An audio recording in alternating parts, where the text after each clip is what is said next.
Hi hello ನಮಸ್ಕಾರ ಸ್ನೇಹಿತರೆ, ರನ್ನ ಟಿವಿಗೆ ನಿಮ್ಮೆಲ್ಲರಿಗೆ ಸ್ವಾಗತ. ಉದಯವಾಹಿನಿಯ ಜನಪ್ರಿಯ ಧಾರಾವಾಹಿಗಿರುವ ಮತ್ತು ಟಾಪ್ ರೇಟೆಡ್ ಧಾರಾವಾಹಿಗಿರುವ ಅಣ್ಣ ತಂಗಿ ಧಾರಾವಾಹಿಯಲ್ಲಿ ಜ್ಯೋತಿ ಪಾತ್ರವನ್ನು ನಿರ್ವಹಿಸಿಕೊಂಡು ಹೋಗುತ್ತಿರುವ ಅನ್ವಿತಾ ಸಾಗರ್ ಅವರು ಧಾರಾವಾಹಿಯಿಂದ ಹೊರಬರುವ ಸಾಧ್ಯತೆ ಇದೆ ಎಂದು ಹೇಳಲಾಗಿದೆ.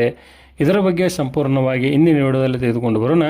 ಮೊದಲ ಬಾರಿಗೆ ನಮ್ಮ ವಿಡಿಯೋ ನೋಡ್ತಿದ್ದರೆ ಉಚಿತವಾಗಿ ಸಬ್ಸ್ಕ್ರೈಬ್ ಮಾಡಿಕೊಳ್ಳಿ, ಪಕ್ಕದಲ್ಲಿರೋ ಬೆಲ್ ಐಕನ್ ಮೇಲೆ ಪ್ರೆಸ್ ಮಾಡಿ. ನೀವು ಸಹಿತ ಈ ಧಾರಾವಾಹಿಯನ್ನು ಇಷ್ಟಪಡೋದಾದರೆ ಈ ವಿಡಿಯೋಗೆ ತಪ್ಪದೇ ಒಂದು ಲೈಕ್ ಮಾಡಿ.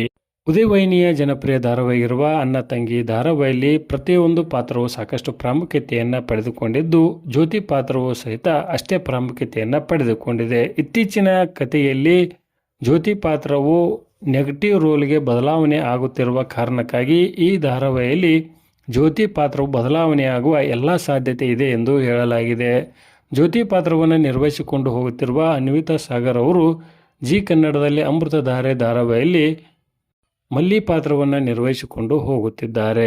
ಅಣ್ಣ ತಂಗಿ ಧಾರಾವಾಹಿಯಲ್ಲಿ ಜ್ಯೋತಿ ಪಾತ್ರವು ಹೊಸ ರೂಪದಲ್ಲಿ ಬರಲಿದ್ದು, ಈ ಪಾತ್ರದ ಬದಲಾವಣೆ ಆಗುವ ಎಲ್ಲ ಸಾಧ್ಯತೆ ಇದೆ ಎಂದು ಹೇಳಲಾಗಿದೆ. ಸೂಕ್ತ ನಟಿ ಸಿಗದೇ ಇದ್ದಾಗ ಅನ್ವಿತಾ ಸಾಗರ್ ಅವರೇ ಮುಂದುವರೆದುಕೊಂಡು ಹೋಗಲಿದ್ದಾರೆ. ಸೀರಿಯಲ್ ತಂಡ ಮಾತ್ರ ಹೊಸ ಜ್ಯೋತಿಯ ಹುಡುಕಾಟವನ್ನು ನಡೆಸಿದೆ ಎಂದೇ ಹೇಳಬಹುದು. ನಿಮ್ಮ ಪ್ರಕಾರ ಜ್ಯೋತಿ ಪಾತ್ರವನ್ನು ಅನ್ವಿತಾ ಸಾಗರ್ ಅವರೇ ಮುಂದುವರಿಸಿಕೊಂಡು ಹೋಗಬೇಕಾ ಅಥವಾ ಬೇರೆ ನಟಿಯ ಆಗಮನ ಆಗಬೇಕಾ ಎಂಬುದನ್ನು ಕಮೆಂಟ್ ಬಾಕ್ಸಲ್ಲಿ ತಿಳಿಸಿ. ಧನ್ಯವಾದಗಳು, ನಮಸ್ಕಾರ.